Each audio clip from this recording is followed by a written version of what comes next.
this is Candy from eyes2jesus.blogspot.com, bringing you an hopefully informative video about Aspergers. So I've done a few videos about Aspergers. I did one last year called Living with Aspergers, and I did one earlier this month about Aspergers a bit. This is April, which is Autism Awareness Month. And in case you don't know, Aspergers is a form of high-functioning autism and is on the autism spectrum, and I have Aspergers. So there's a lot of different lists and descriptions, both in medical and psychological literature, as well as on all sorts of websites and books all over the place. But I wanted just a small list to go through today. And there is this page on activebeat.com, and it's called 10 Symptoms of Asperger's Syndrome, Know the Signs. And I thought that this was a neat list. It's just 10 things. And this is talking about just 10 things that people can see. So if you're wondering if someone you know has Asperger's, you can check them for these 10 things if you know them well enough, and decide if you think they may or may not, and talk to them about it. So I'm going to go through these 10 things and how they fit me. And these are the 10 signs that you can use to look at yourself if you have been wondering, or if you have a child or a friend or a sister or whatever that you have been wondering about, or if you just want to know. Alright, and I will leave the direct link to this list in the description box to this video. So yes, this is called 10 Symptoms of Asperger's Syndrome, Know the Signs. Number 1, failure to develop friendships. Yes, that would be me both as a child and now. As a child, I maybe had in kindergarten, I think I had a few friends. One of them was two sisters who were a bit younger than me. My parents were friends with their parents, so the two sisters and I would hang out. But they moved away and we moved away, so that didn't last too long. First grade until about 11 years old or so about 6 to 11, I did have one friend that I met at a new school that I went to, but then she moved away. And then 6th grade at that school, there was a new girl, and she was my friend for 6th grade, and then she moved away. And through the rest of public school, not really any friends. There were people that I talked to every once in a while, but I don't know that they were really friends. And then I homeschooled myself through the rest of high school. And then I had working relationships and friends and acquaintances at work. But failure to develop friendships is hard to define for a lot of us on the spectrum, because we may or tend to or often have different definitions of what a friend is. We may, for example, call all sorts of people our friends when those people don't even consider themselves our friends, or that they don't even know us much. To an Aspergian, it can be interesting defining friendships. People that we say hi to on a regular basis but not much more can be considered a friend.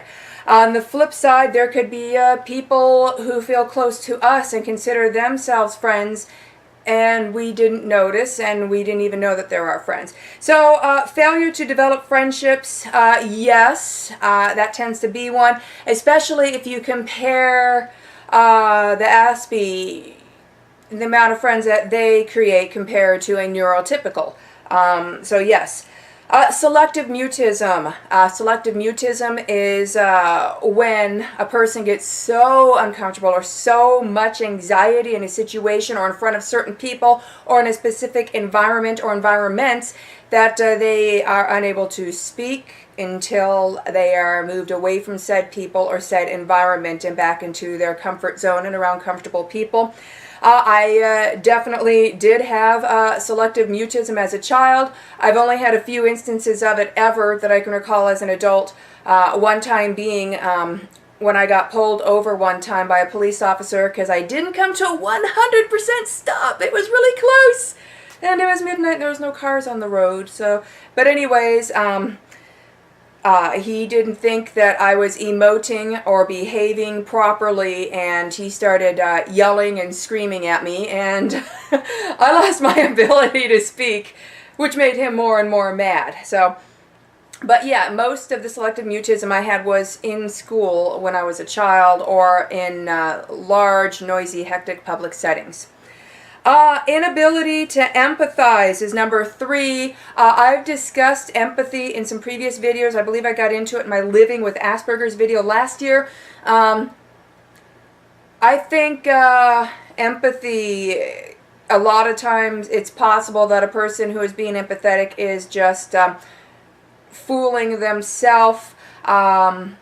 Because yes, we can empathize if we've been in the similar or same situation as a person for what they're going through, but then everybody's different. So not everybody's going to react or feel the same and do the same things in certain situations. So I think empathy takes a lot of imagination and guessing. So rather than empathize, I think we should shoot for sympathize. And Aspies sympathize a lot, but we don't necessarily know how to properly emote our sympathies. So I know for me, for example, I've had some female friends or acquaintances or whatever come to me before, and then they would be you know, telling me about their woes or about a situation, and I would tell them things that would help fix the problem, that I know would make me feel better, and I'd end up making them crying harder. So yes, we sympathize. Empathy, I think, is weird, but we do sympathize, but we don't always know how to show our sympathy in a way that neurotypical people can understand.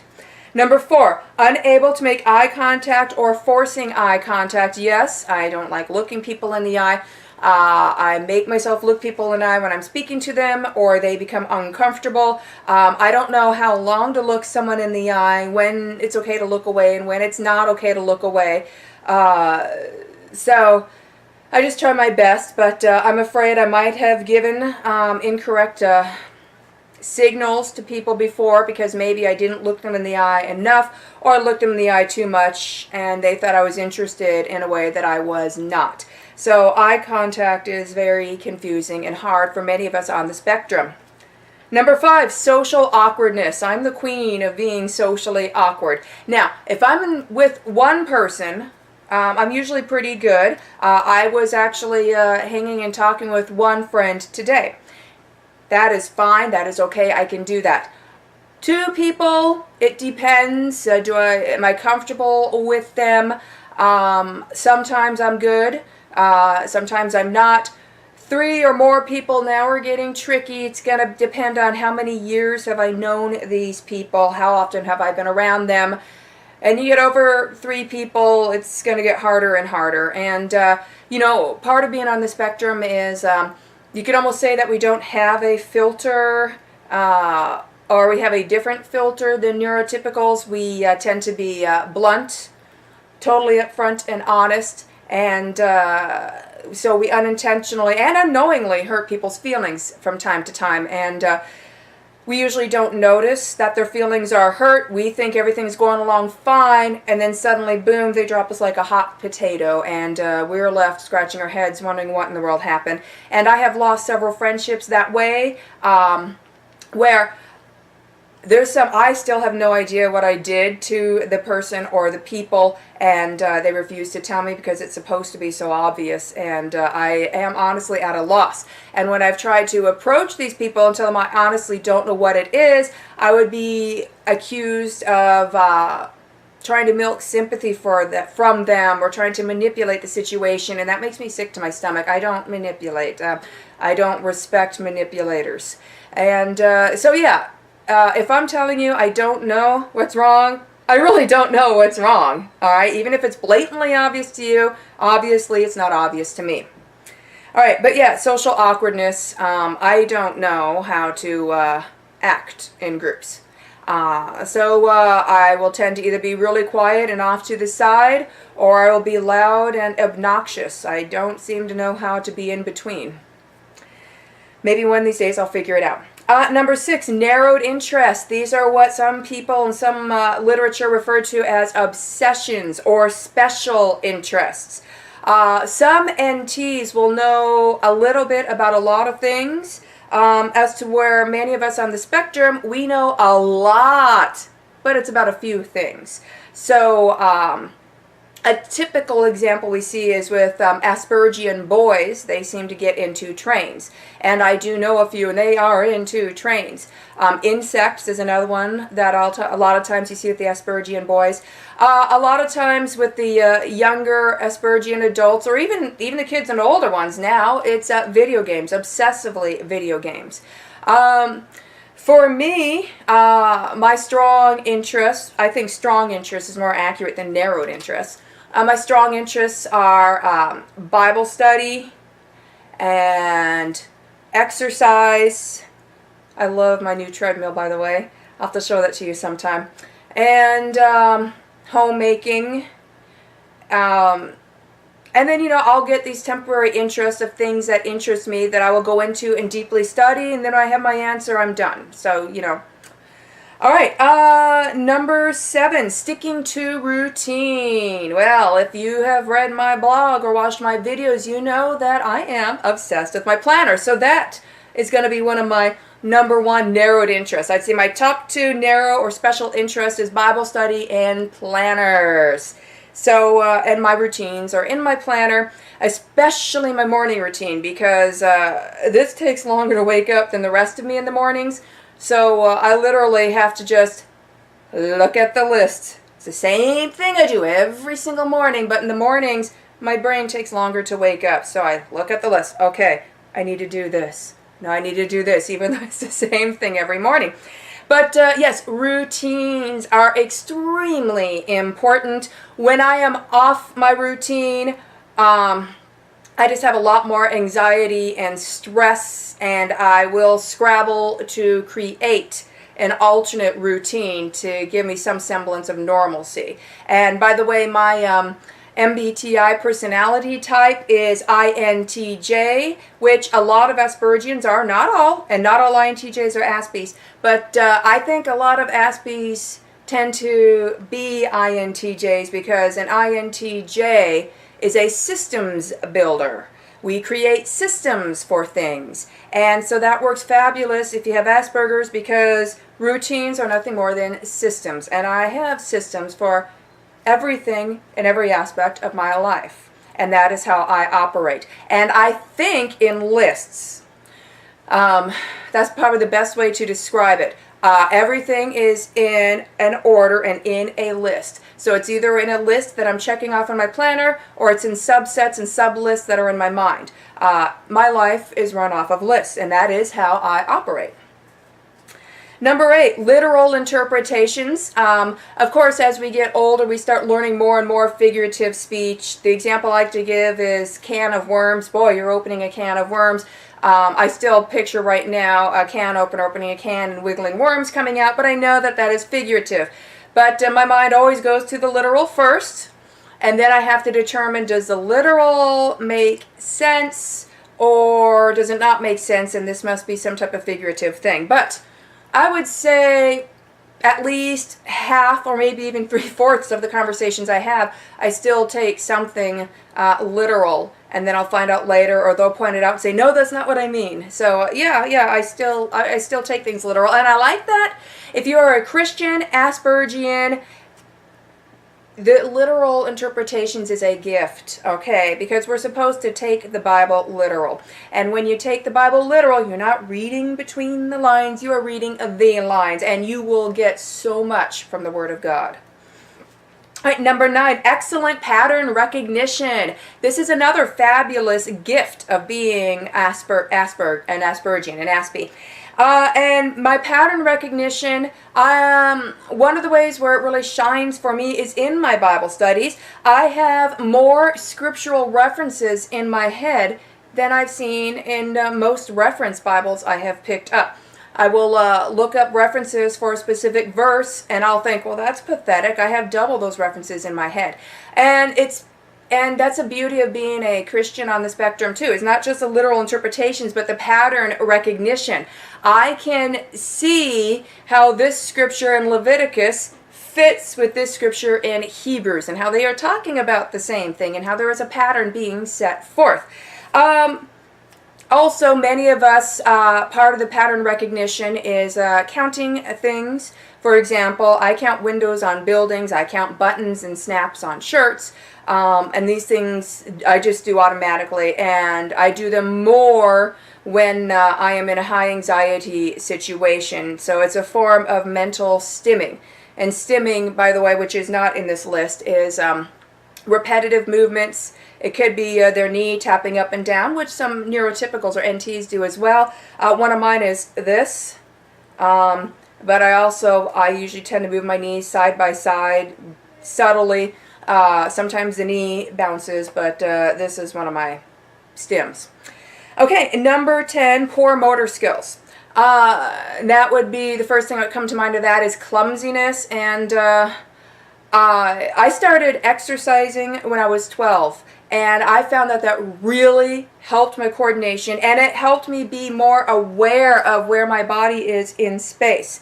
And that made a huge difference because I was clumsy. I would drop things, I would fall down, kids would laugh at me, and then the exercising, it really reduced that. Now, I suspect I am still clumsy to an extent because I don't think I ever not have a bruise on me. And I don't know where they come from. I think I'm banging into things and I'm not noticing because I'm busy in my mind, so I'm not noticing the physical pain. And that's another thing is a lot of Aspies, including myself, have high pain tolerances. And so in my case, I am probably banging into things and not even noticing it because I'm too busy thinking or focusing on something else, so I'm not really noticing the pain. And I just noticed I have a welt or a bruise. And like I said, I can't think of a day in my life where I didn't have a bruise somewhere. So I think I'm probably still clumsy. It's just not as noticeable, and that's good. Fine motor control skills would also be included in that, and a lot of us have trouble with our handwriting. I was constantly in trouble in public school for having messy handwriting, and that was frustrating to me because I was really trying my hardest to have readable handwriting.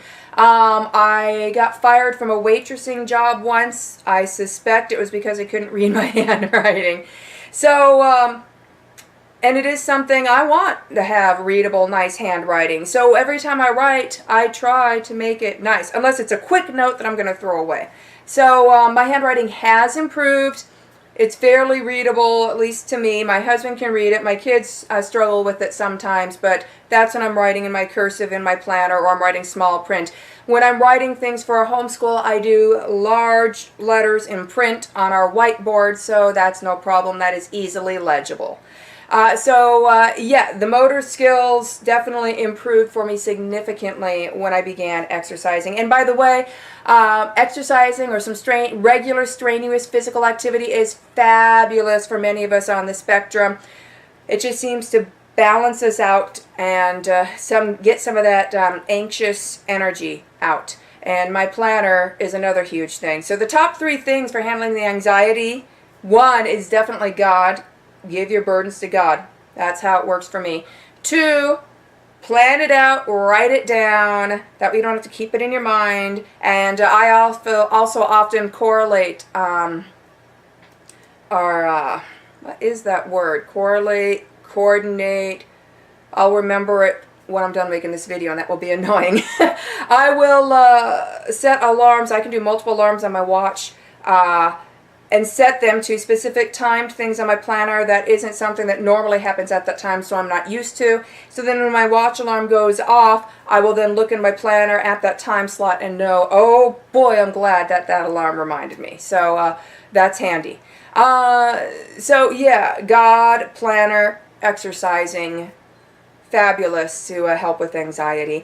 And I hope this video helped give you some more information about Asperger's, helped you understand a bit more what it is. These 10 symptoms are just symptoms that can be outwardly recognized by a lot of people. If you suspect you may know someone who is on the spectrum, or you suspect you may be on the spectrum, this is a starting point where you can do more research. We didn't really get into the sensory issues or the physical issues. I touched upon stimming a little bit. But I've also touched upon sensory and other physical issues in some of my other Asperger's videos. So I hope this video blessed you in some way and helped give you some information.